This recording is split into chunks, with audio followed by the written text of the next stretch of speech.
Então, vamos começar. Boa tarde, dou-vos as boas-vindas. Estou muito contente. Hoje temos aqui uma convidada especial, a Marta Obon, este livro de contos fantásticos, o Souvenir. Pronto, hoje é um dia particular, é o dia da primavera, estamos todos mais contentes, acho eu, pelo menos estou um bocadinho mais com a perspectiva das energias que se vão renovar, espero eu, não sei. É o dia da poesia, claro que hoje há imensos eventos a acontecer ao mesmo tempo, portanto, eu peço desculpa à Marta, foi um bocadinho azar, calhar logo deste dia. Por um lado é bom, mas por outro lado houve aqui uma certa duplicação, ou triplificação de eventos, os próprios eventos aqui da nossa Associação da Palavra, que organiza o Clube da Palavra, tem mais 2 eventos hoje. Foi assim uma coincidência um bocado esquisita, pronto. Mas isso fez com que nós já não somos muitos, acabemos por ter que nos repartir. Mas mesmo assim eu acho que está aqui uma plateia muito boa. Temos aqui os nossos habitués e vejo também pessoas que não costumam vir aqui. Duas boas-vindas a todos. Agradeço a presença da Marta, tão generosa e amável, que se decidiu no meio de tantas coisas, que agora acho que vai ter um outro evento, mas ainda teve tempo para vir aqui falar um pouco connosco. Quero agradecer também à Constança, que é a nossa leitora, a nossa a jovem poetisa, que lê excertos da obra daqui dos contos da Marta. Pronto, e normalmente eu faço assim, começo por fazer uma pequena apresentação do livro para as pessoas.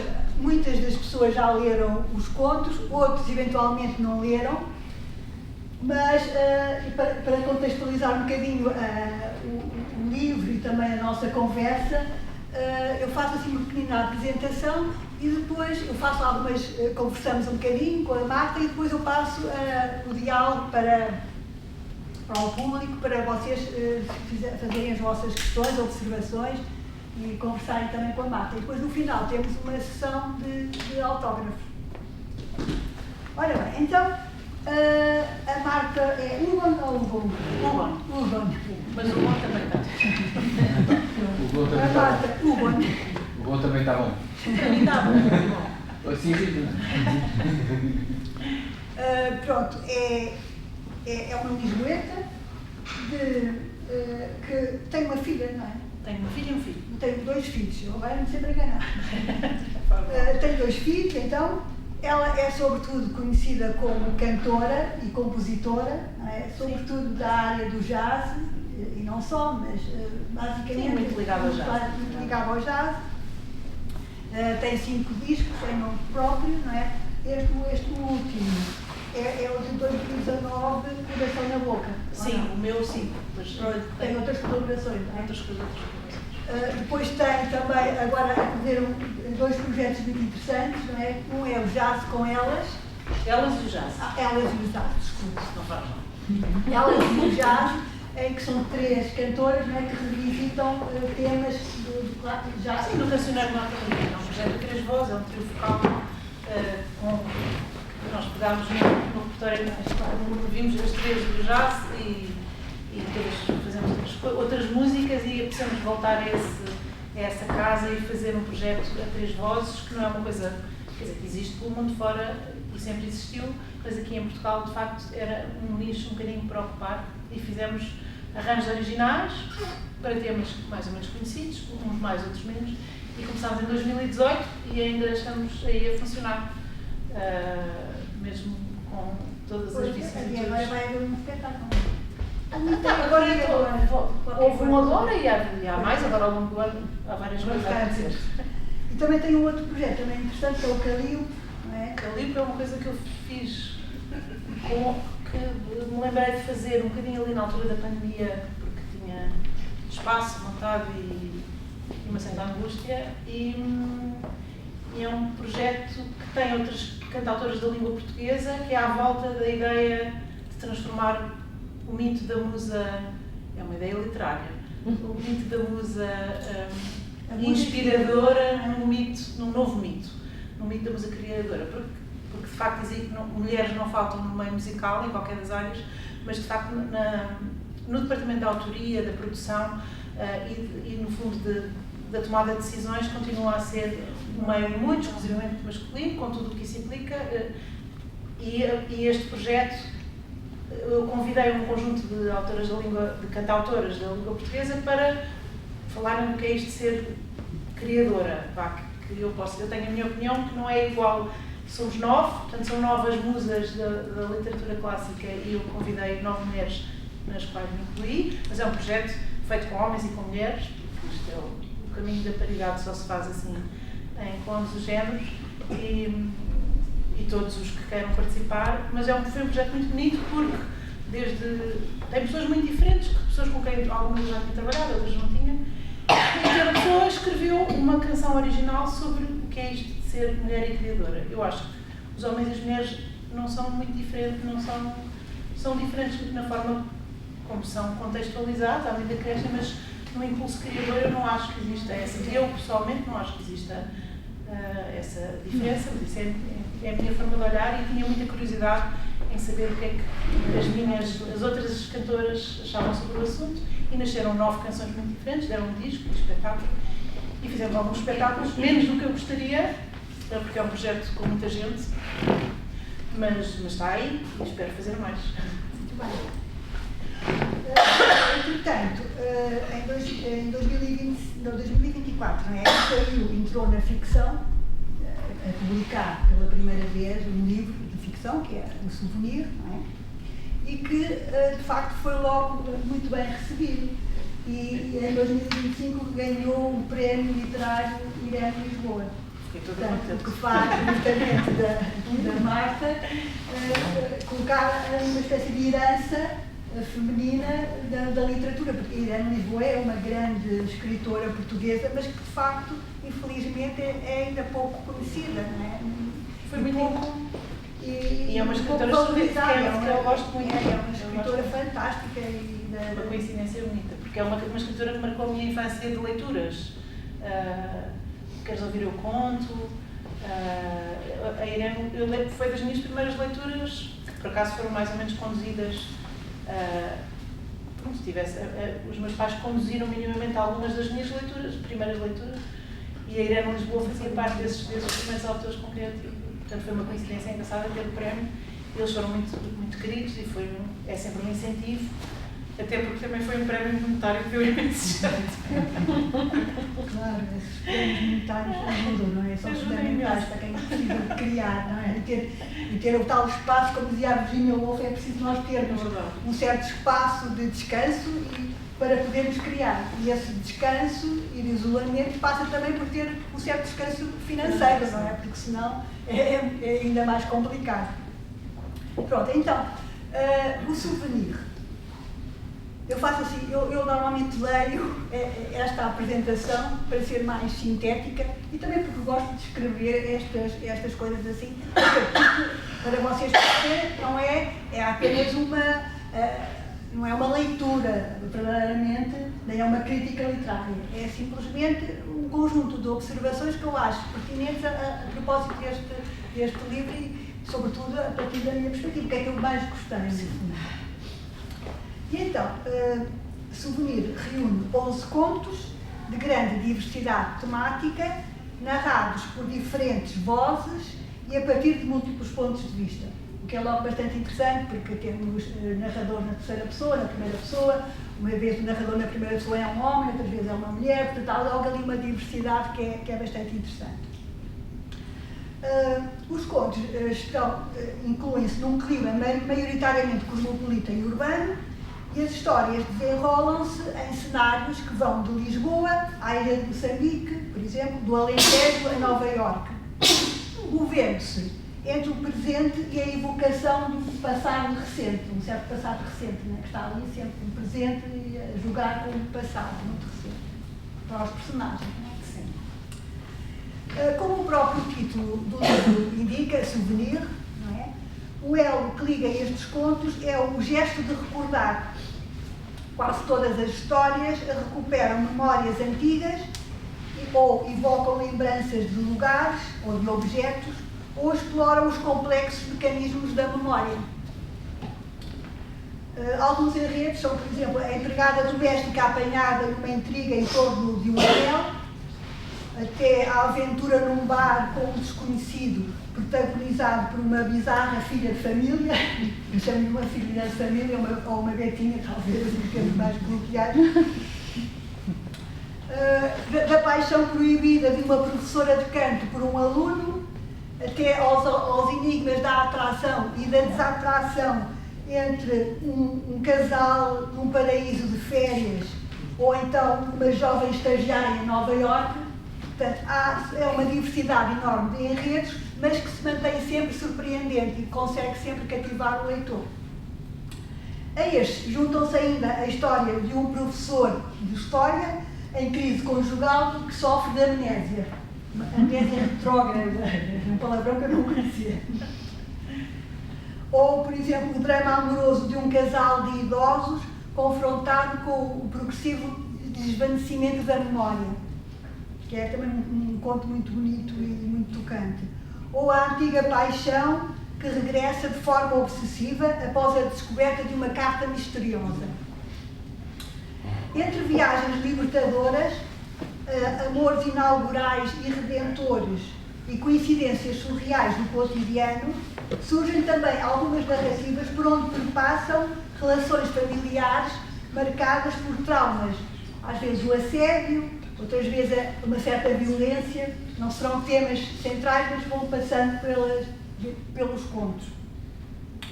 Outro mérito destes contos, na minha opinião, reside nas pequenas observações ou pequenas histórias e detalhes que se constroem à margem da narrativa central e que nela se vão encaixando, conferindo aos textos uma profundidade e uma densidade muito humana, na qual facilmente o leitor se poderá rever nessas pequenas mini digressões, vá lá. Aqui e ali irrompe um certo olhar crítico, por vezes irónico, sobre certos comportamentos da alta sociedade, bem como observações de passagem sobre alguns traços das sociedades contemporâneas. Por exemplo, desde o vazio até à superficialidade das relações, até citando o cancro insidioso do turismo, ou citando novamente as expressões da beleza e do capitalismo, etc. Ricos em interferências intertextuais, com inúmeras referências a escritores e artistas, como por exemplo Camões, Jorge de Sena, Humberto Eco ou Cristo, como o escultor, os contos dialogam intensamente com a música, o que é natural, não é? A música surge nos títulos, de alguns títulos dos contos, inspira enredos que às vezes retomam canções ou até libretos de ópera, no caso da Norma, não é? A música por vezes molda as atmosferas ou aparecem alusões dispersas a compositores que vão de Lou Reed, a Sérgio Godinho, de Mozart, a Vivaldi, etc. Com desfechos, ora libertadores, ora desencantados, mas quase sempre inquietantes e muito envolventes e surpreendentes, estes contos destacam-se, na minha opinião, por um estilo ágil, marcado pelo humor, pela capacidade de penetração na realidade e por um apurado sentido estético e literário. De facto, são muito bem escritos, há ali momentos mesmo de alto valor literário em que a pessoa fica maravilhada com a beleza da escrita. No seu conjunto, os contos oferecem ao leitor uma espécie de puzzle da vida contemporânea, espelhando a complexidade e a estranheza e detendo-se com graça, beleza e perspicácia nos mistérios da existência e na enigmática, citando aqui, a imprevisibilidade do coração humano. Portanto, há esta imprevisibilidade do coração humano que parece que está também no centro de todas as histórias. E pronto, é isto que eu tenho a dizer. Depois podemos, se a Basta, obviamente, não concordar com algumas destes aspectos, nós temos a oportunidade para debater isso. E agora, antes de passarmos à conversa com a Marta, a Constância vai-nos ler aqui 3 concertos. O primeiro é o conto Travessia, o segundo é do conto Casta Viva e do terceiro é do conto Souvenir. O primeiro está na página 39.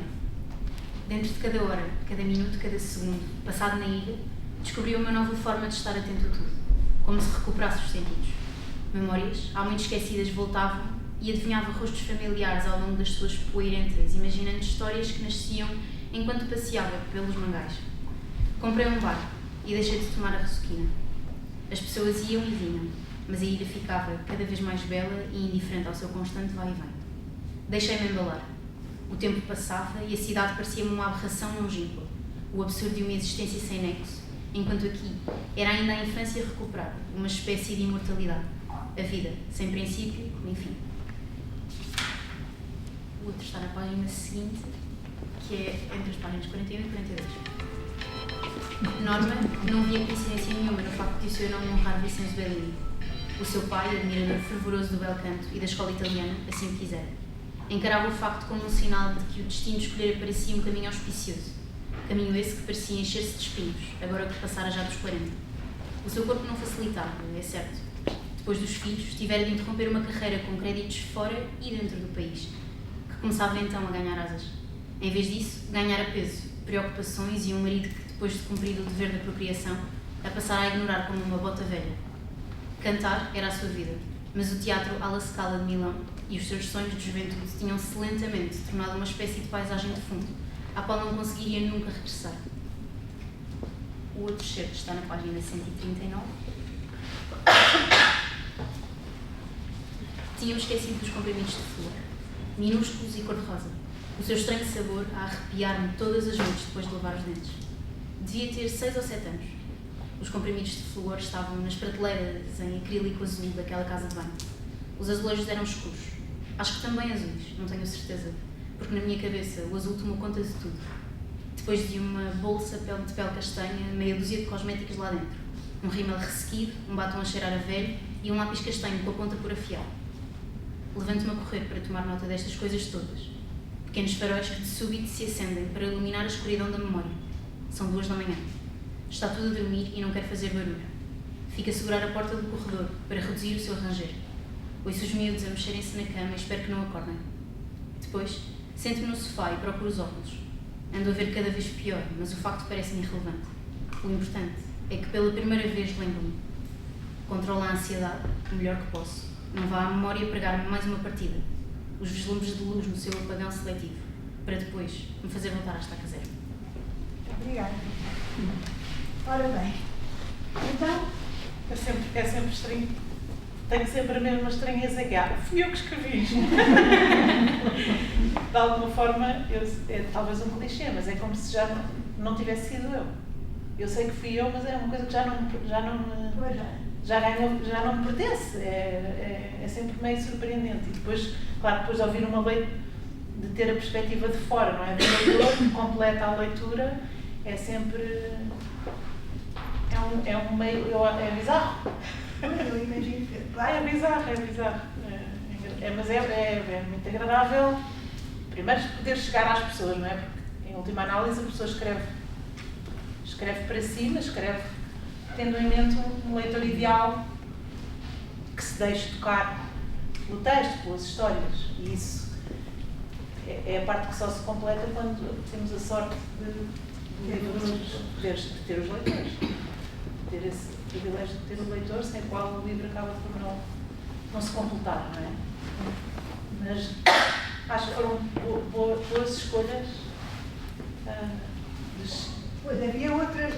Foi muito difícil escolher, porque, por exemplo, aquela história do Something Cool, por exemplo, aquela personagem tão bizarra, também merecia, porque depois isto também mostra a versatilidade do estilo e mostra como é que o escritor tem a capacidade, em função de cada história, também mudar o seu estilo. Eu escolhi aqui estes talvez um pouco mais literários, mas o estilo varia muito em função da própria história e da personagem. Mas ainda antes de entrarmos no livro, queria perguntar à Marta. A Marta tem-se dedicado à música, como forma de expressão também, tem trabalhado na área da publicidade. E entrou na publicação da ficção, pelo menos a publicação, em 2024. Eu pergunto, já esta atração pela ficção, por escrever ficção, já estava lá ou foi uma coisa recente que descobriu agora? Não, está lá desde sempre. desde os primórdios. Só que é uma coisa que eu não talvez tenha sido a primeira coisa que eu quis fazer e sempre me pareceu dentro da concretização criadora, da realização artística, a mais difícil de todas. E a que mais obriga a um confronto connosco próprios, não é? A uma exposição, pareceu-me sempre escrever pareceu-me sempre o mais fascinante e o mais difícil de todas as atividades. E depois, como leitora feroz desde os 9 anos, ou desde que me lembro de ser gente, pareceu-me que não teria qualquer hipótese de chegar alguma vez aos calcanhares de todos os escritores que eu admirava, e foi uma coisa que pus de lado. Não pus de lado, a vida encaminhou-se de outra forma e continuei, portanto, achei mais vale ser uma boa leitora do que uma escritora medíocre e nunca mais passei no assunto. Só quando a pulsão, a vontade de escrever tomou conta um bocado do dia-a-dia, portanto, já há muito tempo para cá que eu tinha que me deitava sempre a pensar a começar as histórias, não é? Depois comecei a escrever letras, que também é uma forma de escrever para a música, também é uma forma de contar histórias, e se calhar a música foi uma maneira de eu fugir a esse confronto mais duro, que é um bocadinho o confronto também, se calhar, do pintor com a tela em branco, que também é uma coisa que aparece aqui num dos contos. E, portanto, ao fazer música com outras pessoas e ao criar, por exemplo, fazer canções em parceria, que é uma coisa que eu gosto muito de fazer, andei sempre um bocadinho a fugir com o Rabassinga, até que não deu mais. E até que houve um dia que eu, de facto, decido... Ou seja, eu estas histórias comecei a escrevê-las já há algum tempo. Eu fui colecionando episódios daquelas... Há bocado referiu-se como... o surrealismo do cotidiano, não é? A realidade tem aquele ponto que é a realidade. É baseada também num título do Humberto Eco. Esse livro é um título do Eco que se chama. Não, chama-se mesmo da realidade cotidiana. A viagem na irrealidade cotidiana. A viagem na irrealidade cotidiana. Esse conto nasce de uma irrealidade cotidiana, que é eu encontrar esse livro por acaso num café. E, portanto, é a partir de um pormenor do real que eu construo uma ficção. E eu faço isso muitas vezes, porque sempre achei graça a essa... Pronto, àquilo que se chama de coincidências e coisas que vão acontecendo às vezes no real, que são injustificáveis, que têm o seu quê de irónico ou de divertido, e algumas delas eu fui colecionando porque achei que eram dignas de aparecer na ficção. E, portanto, quando vou escrever, eu tinha uma espécie de coleção de coisas sobre as quais, que eram pontos de partida para escrever histórias. E depois lá me decidi a escrever. O arranque para mim é sempre difícil, mesmo na música, a parte de... Porque uma coisa é o trabalho como intérprete, que é um trabalho que não tem nada a ver, que é maravilhoso, que também é criador, mas é outra plataforma de exposição e emoção, e da qual eu não quero abdicar, mas de facto permitiu-me durante muito tempo, a música foi uma forma de ir canalizando o impulso artístico, de partilhar com os outros, de fazer, até eu precisar de uma vida inteira para me sentar a escrever. E pronto, e cá estamos. Muito bem. Então, mas pronto, há aqui uma coisa também, uma realidade que é curiosa, é porque a Marta também escreve algumas dos textos das canções, das letras das canções. Não é? Sim. E algumas das letras das canções são pequenas histórias também, não é? Sim. Há aqui uma coisa que também me parece curiosa, sente que há aí uma proximidade também, quando escreve as suas canções, se bem que muitas vezes também as letras podem se aproximar mais da poesia e exprimir mais sentimentos, mas mesmo no caso das suas, eu não sei exatamente quais é das músicas que eu tive a ouvir, não sei quais é que são as que escreveu ou não, mas há sempre ali também um misto de uma pequena história, pelo menos uma história em potência. Sim. Acha que há uma aproximação também desses dois processos ou são realidades completamente diferentes? São realidades diferentes do ponto de vista da execução, porque de facto é mais próximo da poesia, a escrita da letra da canção. Depois o meu processo com a escrita das canções, quer dizer, a escrita das canções pode acontecer de 3 formas diferentes. Uma, nascer letra e música ao mesmo tempo. Outra, nascer música primeiro. Ou seja, já fiz de várias maneiras. Em parceria, por exemplo, eu escrever uma letra, dar uma letra a alguém e essa pessoa musicar a letra que eu fiz. Ou sentar-me ao lado de alguém que fez música e eu fiz letra. Ou escrever uma letra para uma música. São coisas muito diferentes, não é?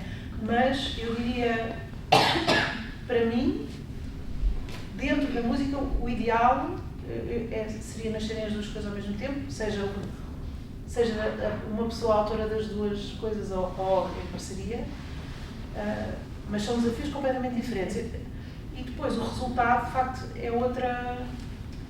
A poesia, pronto, escrever a letra obriga, de facto, a uma lógica de.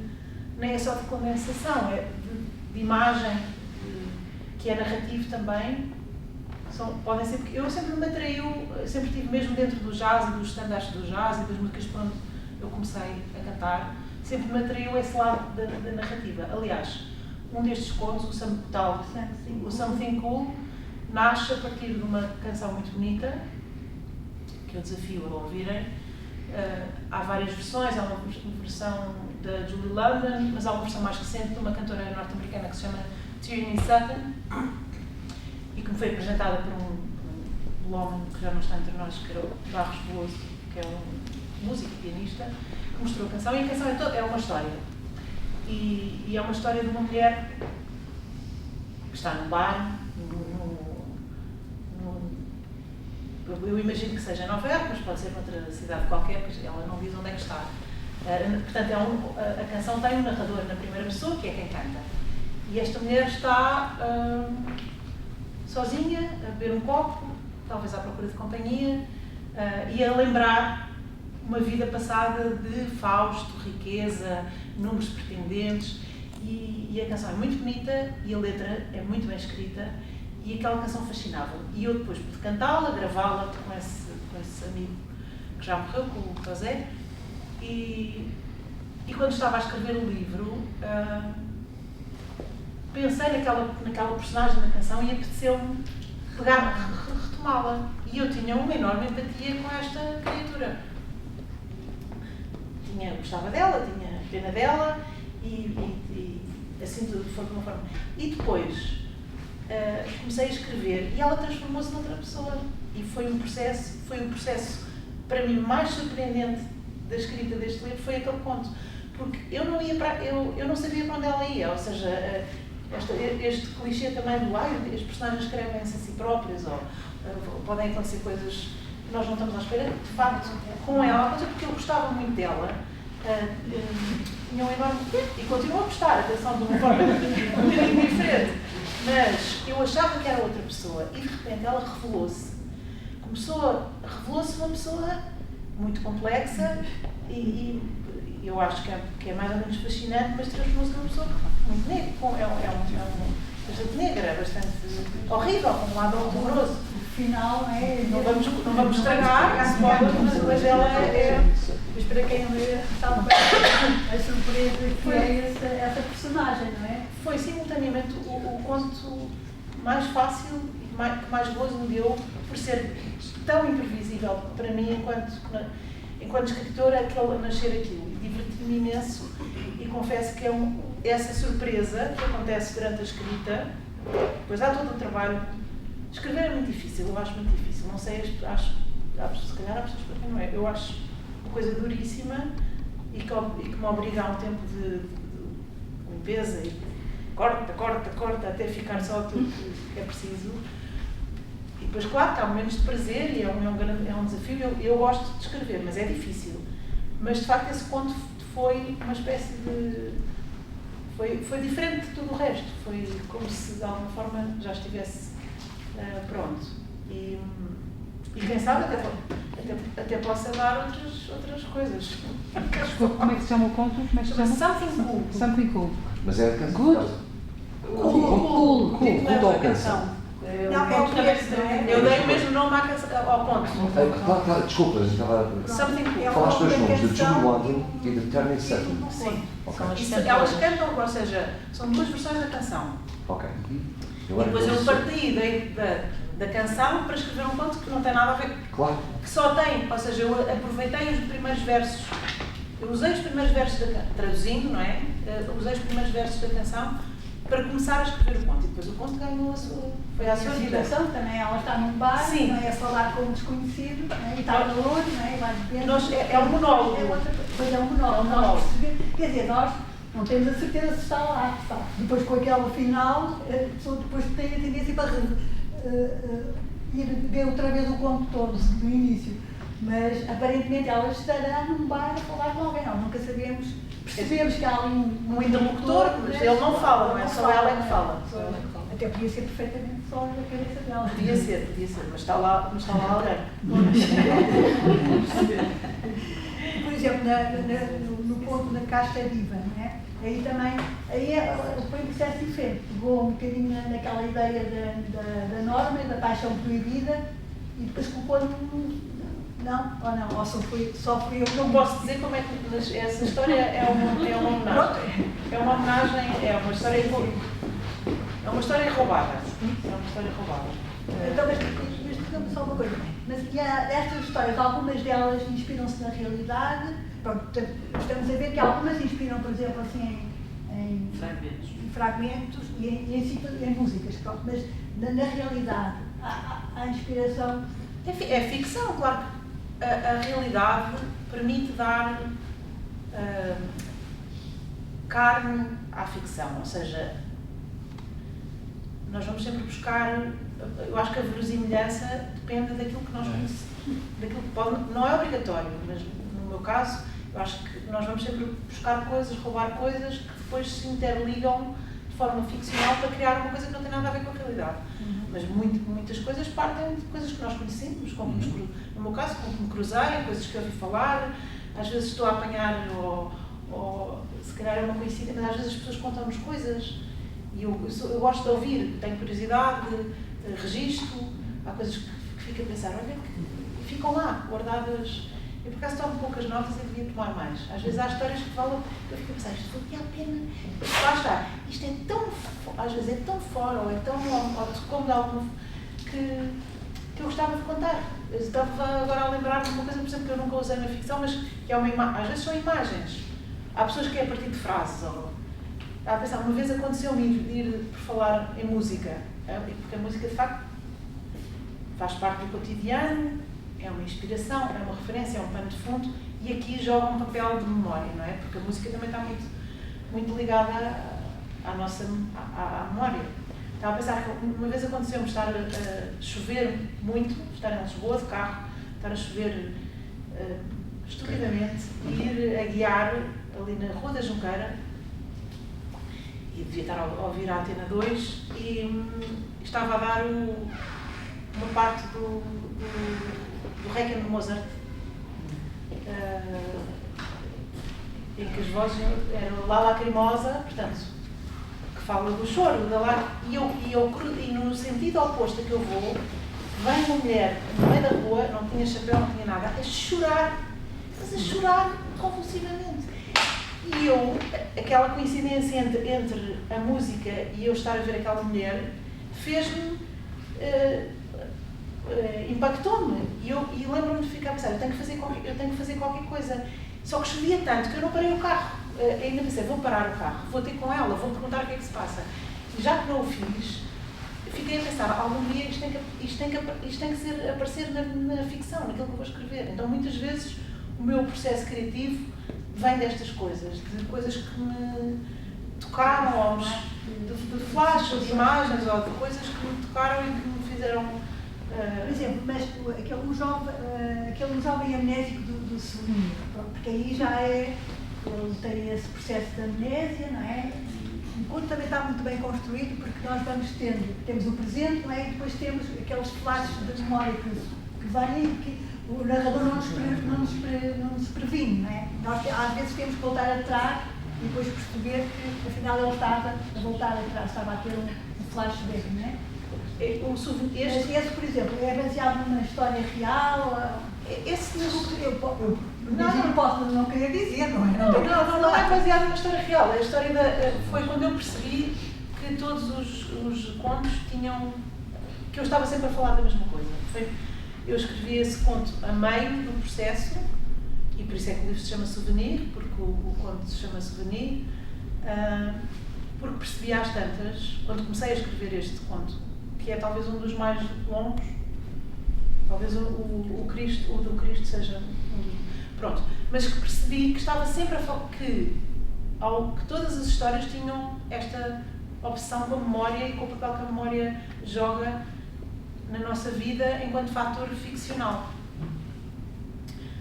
Porque a gente lembra seletivamente.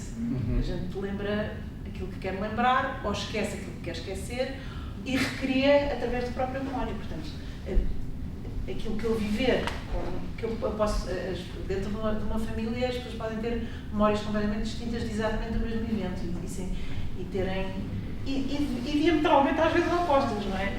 Portanto, eu quando escrevi esta história deste homem, que não é o mesmo nome que inventei, sobre este homem que de facto não se lembra de uma parte da sua vida. Talvez eu tenha ido buscar, agora puxando pela cabeça, aqui há uns anos ligou-me uma pessoa que esteve comigo lá está, portanto eu fui buscar à realidade. Ligou-me uma rapariga que andou comigo num coro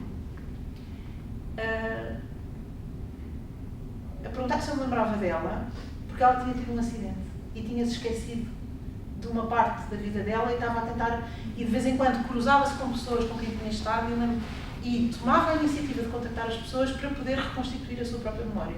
E eu acho que guardei isso como inspiração para este conto. Agora que me estou a lembrar. Lá está. Portanto, isso ficou-me, porque ela um dia liga-me numa viagem e eu de repente estou a falar com uma pessoa de quem me lembro, mas com a qual eu não era uma pessoa com quem eu tivesse uma amizade ou uma relação, era uma pessoa com quem eu me cruzei durante algum tempo na vida. E pronto, e portanto isso fascinou-me, esse processo da pessoa de facto ter neste caso, este homem tem um acidente e não se lembra de uma fase da vida dele. E, portanto, reconstrói a vida dali para a frente e todo o conto é de repente, sem ele ter qualquer tipo de controle, de uma forma muito imprevisível, a memória vai acendendo coisas. Mas não são coisas muito importantes. É isso, são os comprimidos de flor, são as pequenas coisas do cotidiano que... os bolos, os cheiros dos bolos. Sim, porque a memória de facto é feita disso, nós não controlamos propriamente esse processo e isso é uma coisa que me fascina desde sempre. E portanto, eu quando escrevi o Souvenir, de repente tive um flash e pensei, eu estou sempre a falar da mesma coisa. Porque em todos os contos há qualquer coisa que aconteceu que mudou a vida ou que tem um papel fundamental na forma como a vida dos personagens se define.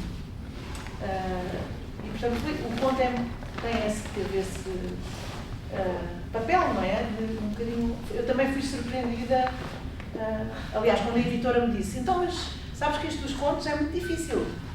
E eu pensei, sim, isto comercialmente é péssimo, os contos, porque não sei o quê, porque as pessoas gostam mais de romances. Eu estava absolutamente convencida que era o contrário, porque as pessoas gostavam, porque eu adoro contos e sempre li muitos contos e há muitos contos que marcaram a minha vida literária, mas pronto, fiquei a saber e havia essa preocupação, que é qual é o título, qual é o tema condutor, e eu por acaso já tinha isso resolvido, mas de uma forma mais inconsciente. Portanto, eu acho que há na escrita todo um processo inconsciente que é muito fascinante para o próprio escritor. E até há ali uma analogia com a própria memória, não é? Sim. Porque a memória já tem esse mecanismo que funciona, não é? Sim. Portanto, há aí, de facto, uma certa analogia. Sim, é verdade. E as memórias acabam também por dar boas histórias. Entrem.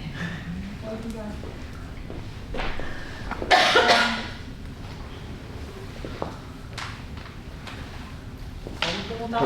Ok. Posso? Não sei se eu continuar. Não, mas eu tenho mais questões, mas acho que podemos já abrir o diálogo e Claro. vamos pegando exatamente do que acabaste de dizer agora, Marta, entre o conto e o romance, digamos, a primeira questão é se tu sentes que isto possa ser um certo perder de medo e que a seguir na tua cabeça já esteja um romance, por exemplo, é uma possibilidade. Primeira questão aqui para ti. E a segunda, que tem a ver com o aspecto criativo de uma forma geral, quer seja nas letras das canções, quer seja nos contos ou noutra coisa qualquer que tu escrevas. Escreves uma coisa hoje, deixas de lado a marinar, digamos, durante uns dias, e quais são as tentações que tu tens de voltar e refazer, a partir de que altura é que tu sentes que a criança nasceu, já na linha, e está fechado. Eu acho que isso não é uma coisa muito fácil num criador, penso eu. Curiosamente, tens facilidade em largar. Quando sinto que já não há mais nada que eu possa fazer. Ou seja, eu acho que isso é um processo longo, é mesmo o tempo que diz que já revisitei isto ao ponto de que agora só um revisor, só um olhar externo é que consegue apanhar aquilo que eu não apanhei. Do ponto de vista, o meu livro não teve quer dizer, às tantas descobri que foi minimamente cómico, teve depois duas revisões daquelas que há imensas coisas que a gente acha que apanha e não apanha. Repetições absurdas, coisas que têm a ver com, não sei, agora estou-me a lembrar de uma coisa que me envergonhou, mas que só o revisor é que apanhou, que os meus personagens estavam sempre a comer qualquer coisa. Sempre a comer qualquer coisa, a expressão comer qualquer coisa aparecia 50 vezes. Mas uma das coisas que me disseram é que de facto o texto não abriu, que estava bastante pronto, que não foi preciso mexer muito, para além destas, porque eu sou chata há coisas que eu tenho essa prática que talvez venha bem da leitura e talvez do trabalho que eu fiz na publicidade de limpar, não é? Eu tenho horror a verbos de modo, portanto há assim umas excrescências do texto que eu acho que tenho facilidade em limpar. Depois, nada substitui o tempo, esse afastamento que é deixar, às vezes é mesmo preciso deixar pousar, depois volto e vou ver coisas que não vi, e depois vou voltar e vou ver coisas que não vi, até que a pessoa percebe, é uma espécie de treino, a pessoa percebe, ok, eu aqui já não consigo mexer, pronto. Pelo menos para já, e depois então é preciso esse outro olhar profissional e de facto nada substitui o olhar de quem não escreve, de fora. Nisso eu acho que, mas não me custa depois. Eu acho que quando chega aí eu sei, já está. Não quer dizer que aquilo esteja bom ou perfeito, eu não consigo, é mesmo, acabou ali. E eu acho que consigo, hoje em dia, se calhar, se fosse há uns anos não conseguimos, hoje em dia acho que consigo fazer isso. Esse sentimento é isto, já vou mencionar mais, não chega a ser às vezes um sintoma físico, não chega a sentir uma coisa, isto é um bocadinho abstrato o que eu estou a dizer, claro, mas pronto, é o sentir, é como escrever o humor. Eu acho que se eu estou a escrever, se eu estou a achar piada, imagino que estou a projetar isto para um público, não é? Ou seja, sinto que isto está aqui fechado e eu não sei se me estou a fazer explicar muito bem. Acho que sim, acho que pronto, sim. Acho que chegar. Talvez numa certa satisfação. Sim. Sim, de ter conseguido de fechar o processo. Acho que sim, acho que a pessoa ao longo da escrita procura esse resolver, não é? Na própria ficção, de resolver. Sendo que há sempre o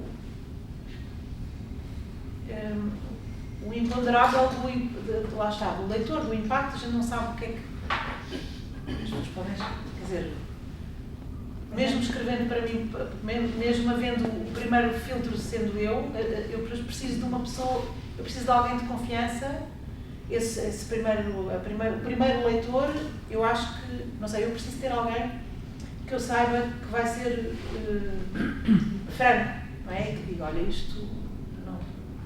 E é preciso escolher uma pessoa para isso, é preciso escolher alguém que tenha critério, a quem reconhecermos critério, gosto e franqueza, porque os amigos não quer dizer que não seja uma pessoa próxima, pode ser uma pessoa próxima, mas que a gente tenha a certeza que vai dizer, olha, isto aqui não está, ou devias fazer, ou falta aqui qualquer coisa, ou, e eu tenho esse espaço, ou seja, eu usei uma pessoa para fazer isso,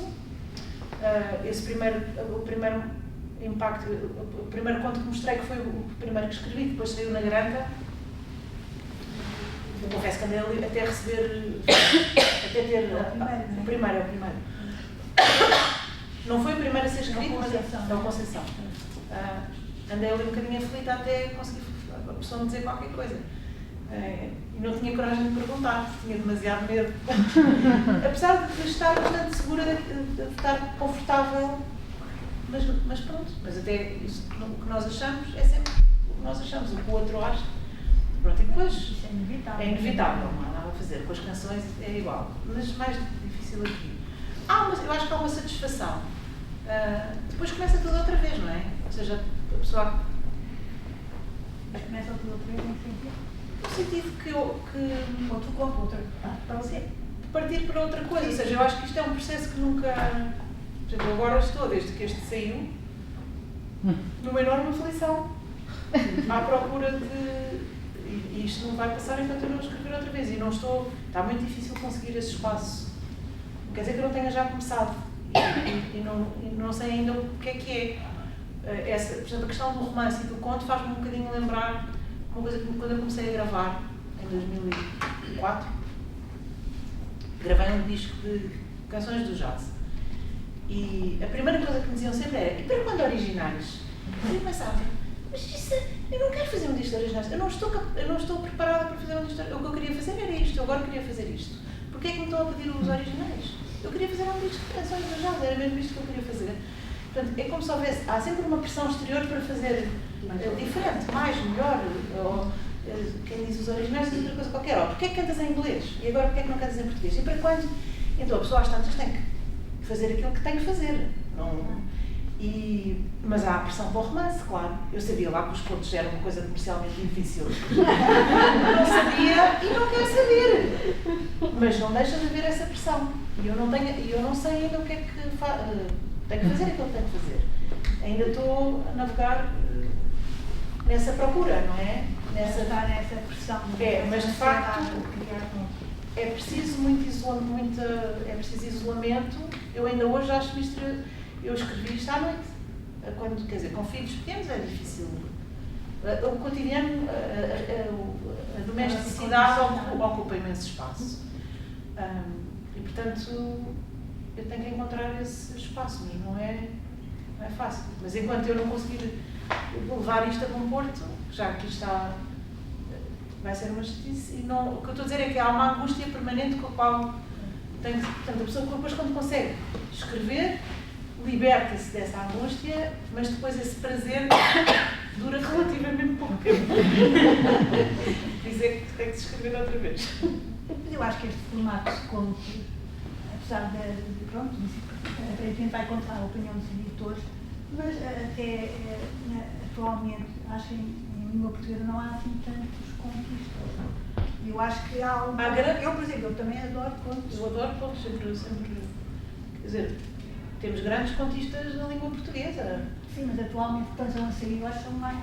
Não sei, isto não deve ser por causa do uma impressão, mas tenho a ideia que há mais romances assim. Eu acho que sim. Porque eu estou sempre à procura de contos, porque gosto mesmo muito de contos. Eu acho que escrever um conto é uma coisa muito específica e difícil do ponto de vista de uma certa contenção. E eu queria, lá está, voltando, era isso mesmo que eu queria fazer. Eu acho que os contos têm a forma de construir o conto tem qualquer coisa de... Um conto para mim tem que ter um efeito de bufetada. E eu espero ter conseguido isso, e o feedback que tenho tido de alguns leitores, acho que pelo menos em alguns casos consegui. Que é de revelação, não é de... Nós temos aquele tempo que é um tempo variável, não é? Os contos aqui têm dimensões diferentes. O Something Cool tem, não sei quantas páginas é que tem no livro, lembro-me que no computador tinha 5. E depois havia contos com 14 páginas ou com 15, mas independentemente do tamanho, obriga a essa contenção. Uma contenção e uma decoração também é muito... Sim, e eu gosto disso, porque de facto gosto de poder só lá estar aquilo que faz mesmo falta para chegar às pessoas e para contar aquela história. Então, eu procurei o formato, não só porque gosto muito de ler contos, estava-me a lembrar de escritores que hoje em dia são muito pouco lembrados e que são extraordinários. Quer dizer, já não vou falar do Torga, que toda a gente leu, nem que seja até escolarmente, ou do Essa, mas o José Rodrigues de Miguel, que foi um contista que me tocou imenso e que hoje em dia é muito pouco lido e que é maravilhoso. São, pronto, os contos, mesmo, e grandes contistas. Eu sou de formação académica de línguas e literaturas modernas e, sei lá, os contos do Somerset Maugham, que li todos e que me marcaram imenso e que alguns estão gravados na minha memória precisamente por essa possibilidade porque são histórias muito bem contadas, muito condensadas e que têm esse efeito, como tem, por exemplo, como teve sobre mim a Dulce Maria Cardoso, também é uma maravilhosa contista, o Valério Romão, que escreveu um conto que agora deu uma curta-metragem, que é um conto maravilhoso sobre uma família que perde a mãe, em que o pai se transforma na mãe e que é uma coisa, é uma obra-prima da escrita, e que eu cheguei ao fim do conto e fiquei... Aquilo tem um impacto físico, então eu acho que a literatura poder fazer isso, não é? Que é o poder que a escrita tem, eu acho que é uma coisa fascinante e que vale a pena dedicar uma vida a isso. Quem dera poder. Aqui também há, nestes contos, há também uma série de contos que são sobre ilhas. Sim. O último, foi da Marta confessou-me, que realmente é passado em Cabo Verde. Mas as ilhas aí têm um papel muito interessante, uma espécie de símbolo da esperança e do... Acho eu vi assim, estas ilhas como uma espécie de crença no lado mais benéfico da humanidade. Talvez a ilha jogue um papel... Aquele último também, aquela adolescente que tem aquele encontro na ilha e que de alguma forma ultrapassa os seus traumas e renasce para o amor. Acho que a ilha tem um papel muito simbólico. Quer dizer, as ilhas têm na literatura muitas vezes um papel simbólico. Acho graça, e tem de facto, ou seja, a ilha tem um papel simbólico no livro e eu não pensei muito sobre isso, mas depois por acaso há um livro da mesma da Tinta da China, do Paulo Varela Gomes, que eu li há relativamente pouco tempo e que é toda à volta de ilhas e que é um livro, eu acho, quem não conhecer, Paulo Varela Gomes é um escritor quem eu gosto muito, que já não está entre nós infelizmente e que eu acho que ele é fora de tudo, não sei se é para toda a gente, mas que tem um livro que é todo sobre ilhas e é absolutamente fascinante e lá não é livro não, que é A Memória a Pregar na Partida. E é da Tinta da China, é um dos romances é o último livro que ele escreveu. Mas é romance ou eles também são bons? Não, é um romance. Vale a pena. Por acaso é um livro, tem uma ilha na capa, é azul, é um azul mais claro do que este. A Marta referiu isso no podcast. Referi, sim. Será o Passos Perdidos? Não, é Passos Perdidos, Não sei. é Passos Acho Perdidos. que é isso. É, o que não é Posso perguntar uma coisa? Claro. Eu reparei numa curiosidade que foi o facto de 4 contos serem escritos na primeira pessoa. Acho que há um quinto também na primeira pessoa, que é o tal de Santo Nicolau. Os outros são escritos na terceira pessoa. E curiosamente os 4 são homens. Eu achei piada a isso. A pergunta que eu queria fazer é o Chico, o Fernando, o Carlos e o Rui. Eu até notei para não me esquecer. Notei que no conto do Souvenir, que também portanto, a voz é de um homem, há uma passagem que não foi referida sobre o Chico Buarque, que provavelmente será também uma pessoa que admira, e que há uma referência relacionada com uma parte de um poema que ele escreve, que eu fui onde andei a pesquisar, que eu suponho que é dos meus caros amigos. A parte é a dor que se cura na magia do hoje do dia. É do... como é que se chama? Basta um dia. Sim, basta um dia. Basta um dia. O Chico Buarque é também alguém que gosta muito de se colocar no personagem contrário. Fez isso objetivamente para se defender um pouco, ou porque gosta de se imaginar na voz masculina, porque é que isso surgiu? Surgiu naturalmente ou porque não é vulgar acontecer isso? Por exemplo, o conto que é passado em Nova Iorque é contado na terceira pessoa, mas podia ser contado na primeira. Portanto, é uma rapariga, a Bárbara. Portanto, nós imaginamos que podia ser contado na primeira pessoa sem problemas, mas aqueles que têm mais impacto, do meu ponto de vista, são aqueles que são contados na primeira e exatamente os masculinos. É engraçado e ver alguém, escritor, fazê-lo dessa forma, acho muito engraçado, tal como acho que muito engraçado que o Chico Buarque faça ao contrário, da forma ao contrário. Eu acho que isso se prende um bocadinho com aquilo que eu disse há bocado, que é no impulso criador nós não somos diferentes e para já era um desafio, quer dizer, as histórias que eu não são histórias minhas, não é? Eu quero contar a história o melhor possível e colocar-me no lugar daquele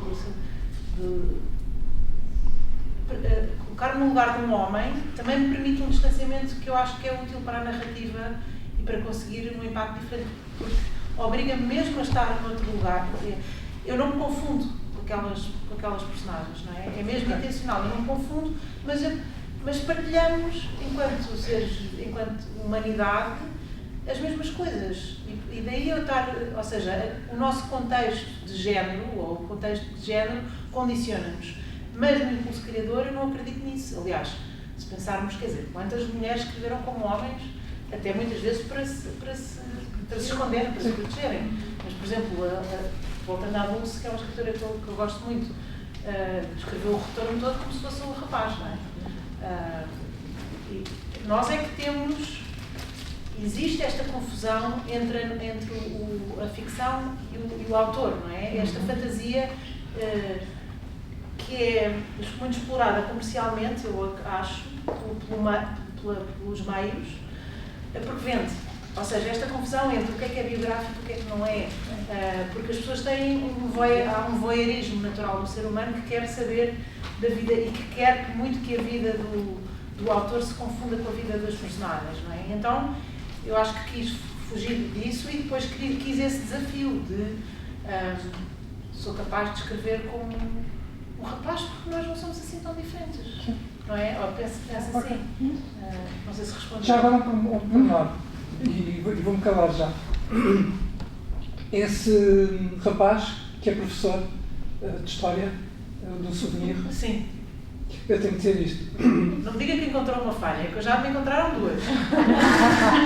É que eu sou professor, embora já não pratico, mas portanto estou muito acompanhado da questão da docência. E há aqui uma parte, para já que convém dizer que eu gostei muito do livro. Portanto é esta pequena falha, se eu acho que é uma pequena falha... Uma segunda edição! Não. Eu vou já explicar. Hoje há greve de funcionários públicos. Nem todos os meus colegas fazem greve, mas não há auxiliares, por isso escuso de pôr os pés na escola. Atualmente não é assim. Se existir greve dos funcionários, os professores têm que lá ficar durante as horas letivas, obrigatoriamente, mesmo que não façam, para que não estejam a aderir à greve. Tudo bem. Existe um bocado essa ideia pré-concebida por familiares meus que acham isso. Portanto, dizem assim.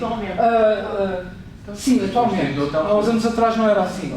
Depois que para outra altura. Exatamente. Posso dizer que sim, mas a verdade é que isto provavelmente vem de um contexto de greve em que os meus filhos não iam à escola, ou seja, eu fui buscar isso a uma convicção que eu agora até sei que isso não é verdade.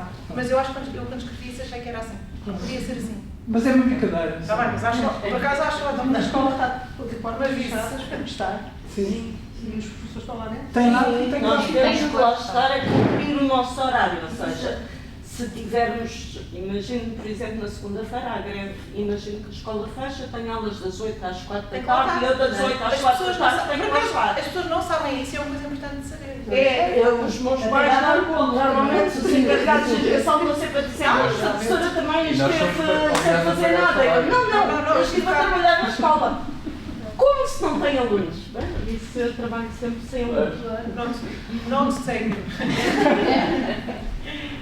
E outra coisa que eu também queria dizer, mas é que eu sou muito cinéfilo e às vezes ao ler os livros faço sempre tentativas de comparações com coisas que vi em termos de cinema.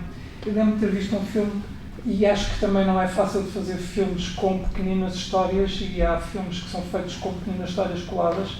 E há um filme argentino que eu não sei se viu, que é Os Relatos Selvagens, com o Ricardo Darín, que tem esta particularidade que tem também são histórias insólitas, que é aquela parte, a parte da profetada que fala no final, que eu acho muito giro, acho muito interessante nos seus contos, que é isso que faz com que o leitor, em determinada altura, perceba qual é a dinâmica que o escritor tem relativamente ao conto e ele fica interessadíssimo em saber o que é que vai acontecer mesmo no final. Isto vai dar uma volta, isto não é assim, e eu acho isso fantástico e isso é um elogio que eu lhe estou a dar e já agora, se puder ver o filme, veja. Como é que se chama? Relatos Selvagens? Chama-se Relatos Selvagens e é com um ator que é o Ricardo Darín, é argentino.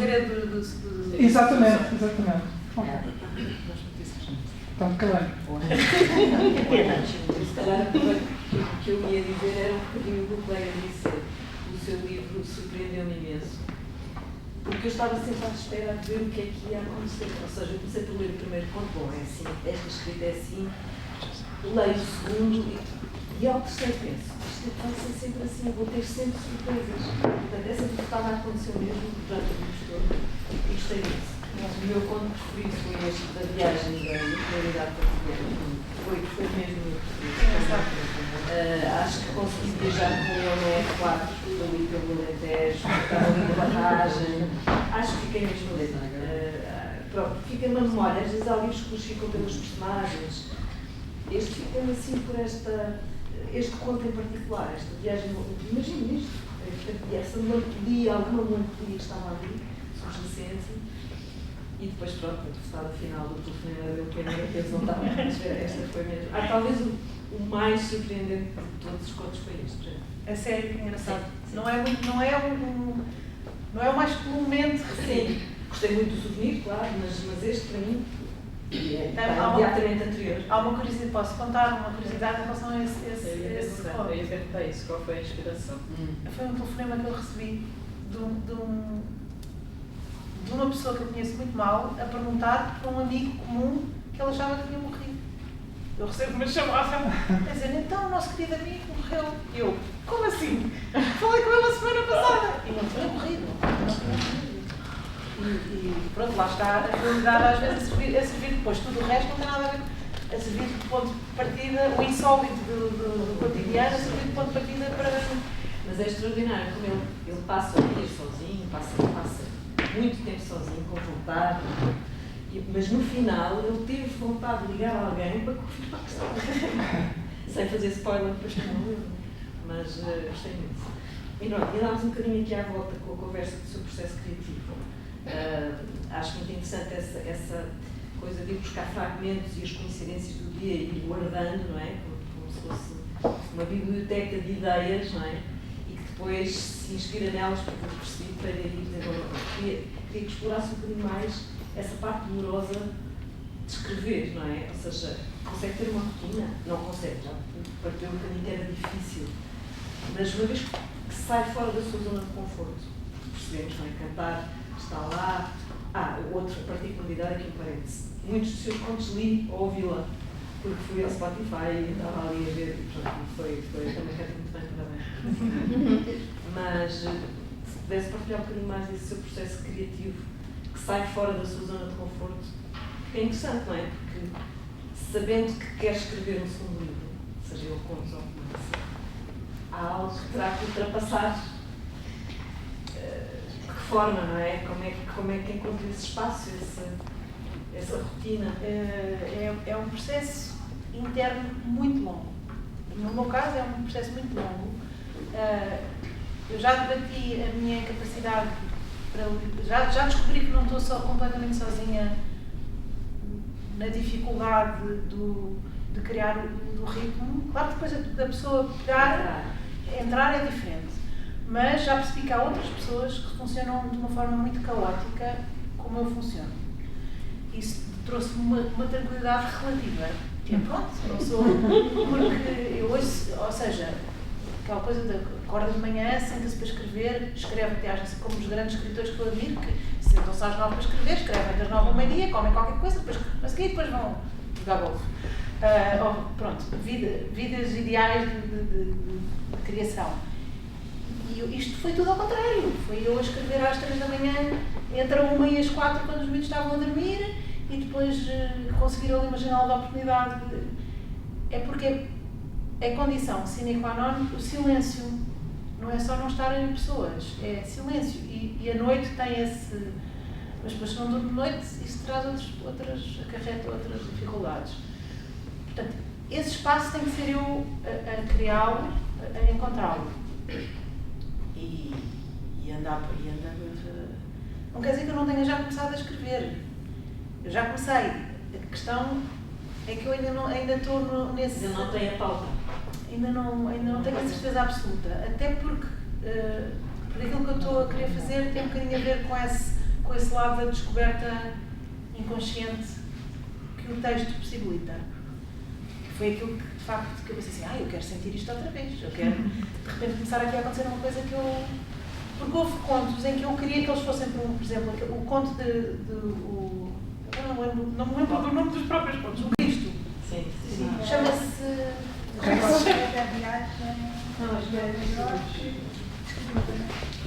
Gates, não é? The Gates. Obrigado. Chama-se The Gates porque o Cristo é um escultor que fez uma escultura no Central Park, uma instalação, uma instalação que era possível atravessar no Central Park. Isto também nos anos 2000, não é? 2004, Sim. 2005. Vai ser 5 ao lado. Eu. Sim. E foi buscar isso porquê? Porque visitei a instalação e gostei imenso da instalação. Mas foi uma coisa que durou 15 dias. Ou seja, eu me embrulhava, era aquele escultor que embrulhou o Versailles. Mas pronto, essa no Central Park eu estive lá e gostei muito. Depois aquilo desapareceu, não é? Ficou na memória das pessoas, existiu aqueles 15 dias. E existem os projetos, penso que existem. Ele faz, depois nós fui investigar, há fotos e os projetos, ele vendia os desenhos dos projetos, ou seja, ele, acho que se financiava, aliás, ela, a mulher dele, que também estava muito ligada ao processo criativo e ao financiamento dos próprios projetos das instalações. Mas isso, pronto, tem a ver, foi curiosidade minha posterior. Mas isto para dizer que, em relação a esse conto, o que foi difícil de escrever, e que é o que tem acho que é o de maior fogo, acho que é o mais longo do livro, eu tive ali um bloqueio criativo a meio. Ou seja, eu achava que aquilo tinha aquilo mais ou menos definido o que é que ia acontecer àquela personagem, o que é que ia acontecer. E estava muito satisfeita a escrever e às tantas, a meio, aquilo parou e eu pensei assim, isto não tem muito interesse. Ou seja, se calhar, eu não estou a perceber como é que vou sair daqui. Não sei o que é que pode acontecer nesta história que tenha interesse. A história estava, a resolução que eu tinha imaginado não trazia nada, não havia a tal surpresa, não havia. E eu não estava a perceber, até porque a própria personagem tem que resolver um dilema de escrita. Portanto, é um bocadinho uma meta-narrativa desse ponto de vista. Ela tem que escrever um texto sobre o Cristo. Ela é estagiária num jornal e tem que escrever sobre o Cristo, tem que entregar tem um deadline para entregar uma peça. E portanto houve ali uma altura em que aquilo, acontece o que lhe acontece, não vou estragar para quem não leu, e eu pensei assim, mas eu já adiantei tanto, mas eu acho que isto não... E fiquei irritadíssima, mas sabendo minimamente como as coisas são, mas se isto não tiver pernas para andar, vou ter que aceitar que a história não presta, e que morre aqui, e pronto. Mas deixei-o estar, e dei tempo. E de facto não conseguia sair dali, e depois um dia lá está, acontecem às vezes coisas a guiar. Estou um bocado distraída. E tive uma epifania que foi tipo, de repente tive percebi como é que saí dali. Percebi o que é que ia acontecer, que tinha interesse, que eu achei que tinha interesse literário e que resolvia a história, que tornava a história uma coisa engraçada para outras pessoas. Pronto, e foi mesmo uma revelação, mas eu estive ali a pensar, se calhar vou ter que abandonar isto e passar à frente, fazer outra coisa. Portanto, é mesmo, todos eles tiveram processos muito diferentes. Às vezes eu sei o que é que acho que sei o que é que vai acontecer e acontece outra coisa, mas eu própria fui em relação aos finais, talvez o único que eu sabia, que foi como eu estava à espera, que eu sabia foi o da Casta Viva. Porque se baseou no... Sim, de resto eu não sabia. E portanto também escrevi com prazer com que leio. Dessa revelação que eu gosto de sentir na leitura, também foi dada ao longo do processo, não é? E isso é muito... é bom, é muito recompensador. O resto é trabalho. Mas essa noção de que é uma boa história ou não, é um processo mais intuitivo ou... Eu acho que esse processo vem da leitura, diria eu. Do nosso quadro de referências, daquilo que gostamos de ler, daquilo que nos interessa, como a pessoa também só sabe que tem uma voz, ou só descobre uma voz quando não utiliza, não é? A voz da escrita, não é? Talvez o paralelo com a voz não seja inocente, mas agora foi inconsciente. Mas é isso. A pessoa tem que exercitar para perceber tem um estilo, não tem um estilo, ou que estilo é... E eu aqui experimentei muitas coisas diferentes em termos de narrativa, não é? E a Marta tem livros preferidos que leu e releu? Tem autores que, quando sai alguma coisa, vai para cá? Ou não? Sim, claro. É difícil escolher assim uns. Já referi a alguns deles hoje, não é? Desta geração de escritores portugueses, já referi a Dulce muitas vezes, também gosto muito de Isabela Figueiredo, gosto muito do Valério Romão, assim, dos escritores contemporâneos. Depois eu volto muitas vezes a livros, sei lá, estou a ler Jorge Amado agora, por exemplo, que é maravilhoso. E está sempre, é muito difícil, está sempre tanta coisa a sair. É verdade. E depois a minha referência é muito dentro da literatura anglo-saxónica, não só é por formação, não é? Por formação académica, digo eu.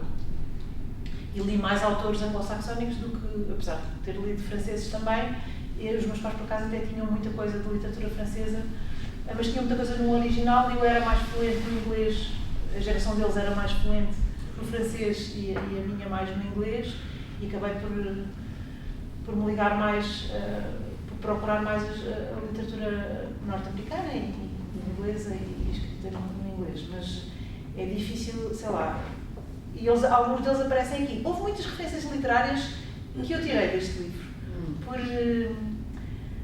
por talvez ser um bocadinho pueril estar sempre a mencionar os escritores, que é uma tentação, segundo me disseram, disse-me a editora, que é uma tentação que acontece muito em primeira obra, em primeiras coisas, há muita referência, mas deixei os essenciais. Aquela, sei lá, falei da Colette, por exemplo, que tem a ver com os contos, falei de algumas são indiretas. Algumas são indiretas, sim. Mas é tanta coisa, um universo, um mundo inteiro de coisas para ler e uma frustração permanente de não conseguir chegar a todo lado. E está a gostar de Jorge Amado? Eu adoro. Eu li aqui eu digo que foi há pouco tempo, mas claro, não foi assim tão... Li o Gabriela, Cravo e Canela, que é um livro maravilhoso que eu nunca tinha lido, apesar de ter a referência da novela, que foi a primeira novela em Portugal, de que nos lembramos coletivamente, de uma determinada geração, não é? De parar tudo para ver a Gabriela, e é maravilhoso. Agora estou a ler Os Velhos Marinheiros, que é maravilhoso. Pronto, são... mas já referi o Somerset Maugham, que é um escritor que marcou muito por causa dos contos. O Lawrence, talvez com uma certa ingenuidade da adolescência, e os contos também do D.H. Lawrence, que foi um escritor que me marcou muito e que hoje leio com outro olhar, menos naif talvez, e achando menos perfeito, mas que tinham, mas que eu me lembro nas primeiras leituras, assim de ler no original em inglês, que de ter um impacto muito físico, muito visceral, de ser ou essa, o Camilo, o Torga, que também já referi, tanta coisa. Por acaso leu o livro de contos do Chico Buarque? Li os todos e li o Leite Derramado. Não, muitos contos. Os Ramos contos de Chumbo. Não li. Não li. Mas vou ler. E acho que o Chico escreve bem, gosto de ler. E não gostei tanto de ler o Caetano, não consegui ler, por exemplo, aquela coisa do. Francamente achei chato. Ele não perdoou, mas achei denso, maçudo e prolixo, é a palavra que me ocorre. Mas do Chico gostei do que li dele, acho que ele escreve bem. Mas isso é como perguntar, que canto? É como perguntar aos cantores, os músicos, é difícil, a pessoa de repente, eu fico com uma espécie de bloqueio, e como se fosse uma espécie de avalanche de informação da qual não sai nada. É como querer lembrar-me do nome dos meus próprios contos, e não consegui. Eu acho que vamos, acho que está na hora de terminarmos, porque ainda temos agora a sessão de autógrafos. E pronto, só queria dizer portanto, a próxima sessão é 18 de abril, é o mês de maio, ninguém sabe onde está, são crónicas de viagem, também são muito curiosas. E pronto, queria agradecer à Marta mais uma vez, acho que foi uma sessão excelente, queria agradecer a vossa presença e também a vossa atenção e as vossas questões. E pronto. Obrigada, Constância, obrigada aqui à palavra que nos proporciona também a organização de eventos em que nós já somos aqui um clube de amigos. E pronto, muito obrigada. Muito obrigada por terem vindo, por terem ficado. Obrigada.